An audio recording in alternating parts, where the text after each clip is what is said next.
My name's Melissa Avera, and I love being a realtor. I specialize in real estate in the DFW and surrounding areas, and I also grew up here, so I'm very familiar with the Metroplex. Buying or selling a home can be an extremely stressful task, so I really try to go the extra mile to take that stress out of my clients' hands. This is Going the Extra Mile. Now, from Frito Nation Productions in the Caddo Office Reimagined Studios, here's Melissa. Hey everybody, today I want to talk about something that is really near and dear to my heart, and that is a nonprofit organization that I started several years ago called Coffee for Cops. And just a little background on why I started it and what it is. So back in 2016, there was a pretty epic mass shooting in downtown Dallas, and really affected a lot of our law enforcement and just the families in general.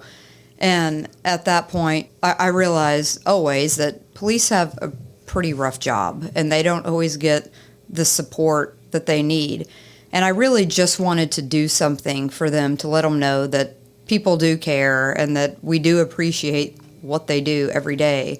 So I, knocked my brain around, talked to a few people, and of course, fell on the stereotypical, what are police known for? Donuts, coffee, right? And then I started reaching out to local police departments, and I found out that a lot of departments don't actually have a budget for coffee. And I thought, well, there might be something there. That's something that I could contribute to, and I think other people would too. So hence, that's how Coffee for Cops was born. So essentially what I've done is I go into these stations, I donate a Keurig coffee machine, and then ideally my plan was to go every month and deliver coffee to the police station. And I was really good about it, really consistent with it, and then COVID hit, and that threw a total wrench in everything because you couldn't go in most of these places for a long time. And doing any kind of fundraiser just wasn't really happening the last few years, but typically what I have done is a charity golf tournament of sorts, and all the proceeds of that go straight to buying coffee for all these stations. And I'm in a lot of the stations in DFW. My goal ultimately was to be in every one throughout the Metroplex, which is a lot, and that's I can't do it all myself. So I have a few associates of mine that I work with who have helped, do it in Southlake or Fort Worth, areas that are more in their neck of the woods, and they would build relationships with people and deliver coffee every month. And, I can honestly say they appreciate it so much. I mean, every time when I walk in, it's just the fact of doing something nice for them. It's amazing, especially at Dallas, because I feel like all of those people have just, they've had it probably the hardest with things. But I've never received so many emails and text messages just thanking me for bringing them coffee. I mean, it's something so simple. Isn't it pretty amazing? Yeah. I mean, it really is. And, to get the email that says, hey, Melissa, thank you so much for bringing this. Like, your coffee gets me through our briefing every morning. Couldn't do it without it. That just makes me feel really good. And, it's nice to know that you're appreciated and vice versa. I mean, I know you're a huge police supporter. Absolutely. And these guys and girls, I mean, obviously they signed up for these jobs, but I don't think people realize how bad and how hard it can be. For example, one time I was on a listing appointment of a detective, and we're sitting at his kitchen table, and he said, hey, sorry, I need to take this call. And I mean, I could hear everything on the call. I was sitting right next to the guy, and I'm trying to keep my composure, but like literally when he hung up the phone, like there were tears in my eyes. And I just looked at him and I go, oh my God, this is the stuff that you have to deal with every day. I mean, it was awful. And he looked at me and he's like, yep, it sucks. Yeah. So it's, I think, they get a bad rap for, they just give out tickets and they just do this. But, I mean, they are just doing their job. Yeah, here's a clue. Cops don't want to give out tickets. No. I mean, that's work. Right. Yeah, and they don't want to be disliked. I mean, I've talked to more police officers. They're like, honestly, we just want people to like they are so open to, we just want hugs. Mm-hmm. And the fact that, I have built relationships with some of these people because I see them routinely, I mean, they are just normal people like you and I. Yeah.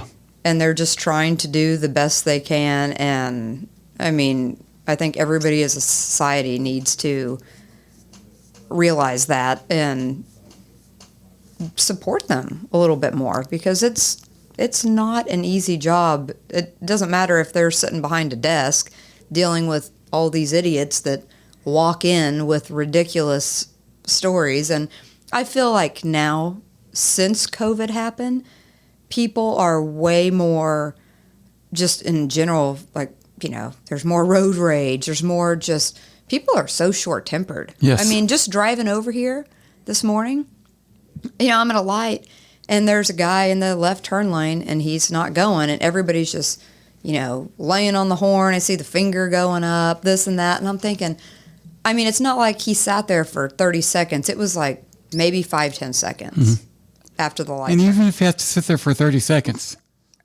in the whole scheme of things. Right. I mean, it's cliche, but if that's the worst thing that happens to you today. Right, yeah, get over it. Yeah. You've had a pretty good day. So, I mean, the fact, and then it's like this road rage stuff happening, and the police having to get involved, and just people just simmer down. Yeah. Pretty much. I mean. And the cops get to see the worst of the worst. Yeah, they really do. And, I mean, I've talked to people before who, when I go into stations, I'm like, how's your day going?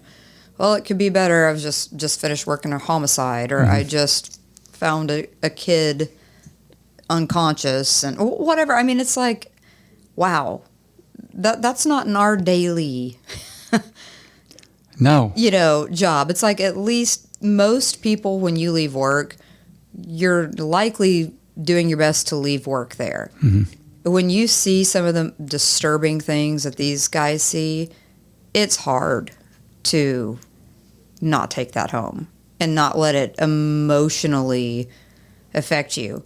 And I will say, one thing I always thought is, one of the first police officers I met, he was McKinney PD, and I was working an event. It was like a 4th of July event in my neighborhood. And he was volunteer and I was a volunteer. And I just hit it off with him. Yeah, I thought it was funny that it was kind of run by our HOA, and you had to show your neighborhood ID to get in. Well, this lady who lived like 2 doors down from me comes with her grandkids, and she didn't have her ID. And the HOA, I call her Nazi at the time, was just like shooing this little lady away with the grandkids. And I thought, come on. Give me a break. It's like a 70-year-old woman with her grandkids. And so the cop and I just kind of looked at each other, and he just kind of like, waved them and to come on in. Like, forget that lady. And, he was a big old dude, tatted, bald. I mean, his biceps were the size so he's roided up. Both of my thighs combined. I mean, he was just a ripped up dude. And I thought, he just looked intimidating. And by the end of the night, my husband and I had just really hit it off with him. And he was probably the biggest softie still to this day, of any cop I've met.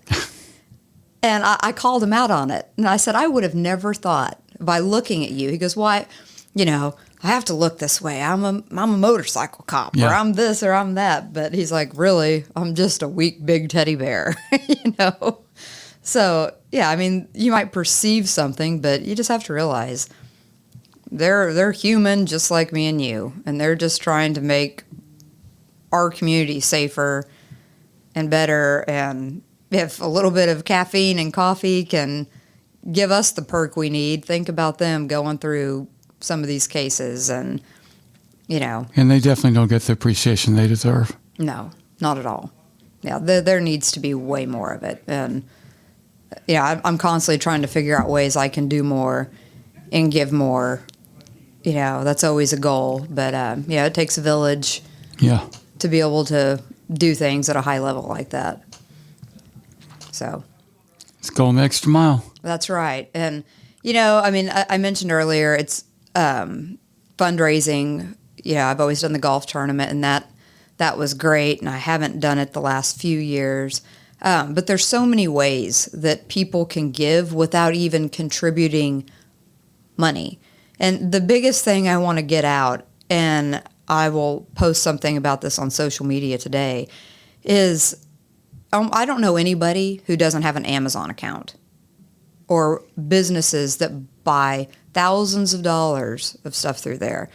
And you can literally contribute to Coffee for Cops without ever giving a dime just by linking your Amazon account to Coffee for Cops. It literally takes probably 2 minutes or less. And everything you buy, Amazon gives a percentage back to the charity. So when people ask like ways they can give, that's the easiest thing you can do. And all you do is 2 minutes or less, set it once, and you never have to do it again. And then from there on out, anything you buy, like 0.1% of your purchase goes. And it all adds up. Yeah, every little bit adds up. I mean, you have to be a registered 501c3, which I am, to benefit from Which, by the way, is not easy to do. No, it is not. And that's where, when I very first started this, I'm like, genuinely, I'm doing it out of the goodness of my heart. I didn't think there was going to be a ton of startup costs. And then once I realized I need to get an attorney to help me do all this and register and whatnot, I thought, man, I wonder how much this is going to cost. And a guy I used to work with was like, hey, Melissa, one of my best friends is an attorney. Just give him a call, and he'll at least kind of point you in the right direction. And I was absolutely floored. I didn't know this guy. I had never met him. And I was on the phone with him 5-10 minutes maybe, just telling him what I was wanting to do and what do I need to do. And he told me I'd need to file, very specific things, and pretty much it was probably going to be about $7,000. And I thought, oh, wow, okay, I didn't really just have $7,000 sitting around. $7,000 to be a nonprofit. Right. I mean, I was oblivious. I had no idea that it was going to be expensive, or just on the surface, that seems wrong. Right. Like, I'm just trying to do something good. Oh, nope, $7,000. And I mean, literally after talking to this guy for a few minutes, he's like, hey, can I put you on hold for a second? I said, sure. And I think he talked to his partner or something, and within less than a minute, he comes back on the phone and said, hey, Melissa, I love your idea. I think what you're wanting to do is needed and is really awesome. And we would like to help you with this for free. We won't charge you anything. And I literally hung up the phone and just bawled my eyes out because I'm like, this guy doesn't know me from Adam, and here he's just so willing to help, so it's like that was pretty awesome. And there have been people who've come into my life, or different organizations or companies who have always been big supporters.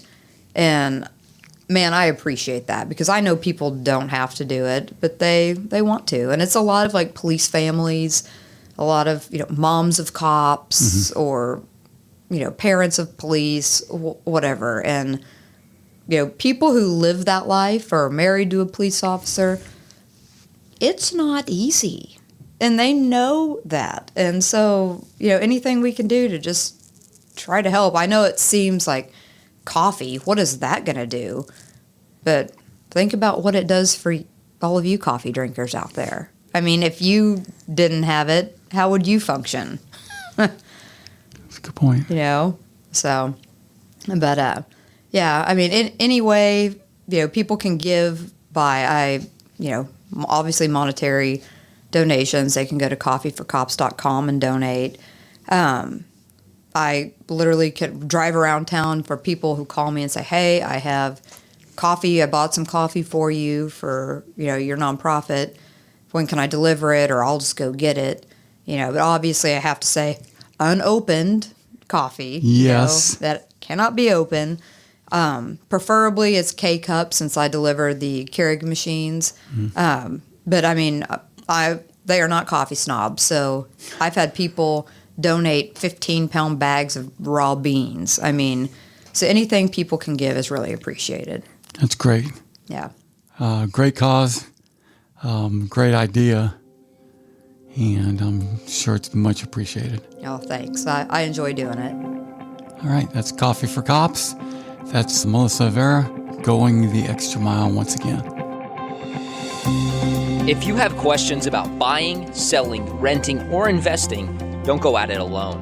Reach out to Melissa at 214-280-4317 or Melissa at melissamovesdfw.com. You can find out more about the Melissa Avera Realty Group at TVG by visiting melissamovesdfw.com. Thank you for listening to Going the Extra Mile.